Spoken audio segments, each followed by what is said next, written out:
Here is the first question.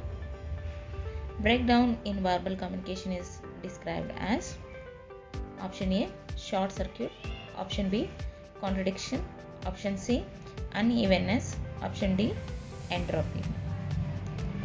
See, breakdown of verbal communication is described as entropy. Next question. The telephone model of communication was first developed in the area of option A, technological theory, option B, dispersion theory, option C, minimal effect theory, option D, information theory. Telephone model of communication was first developed in the area of information theory, not all other options. Okay.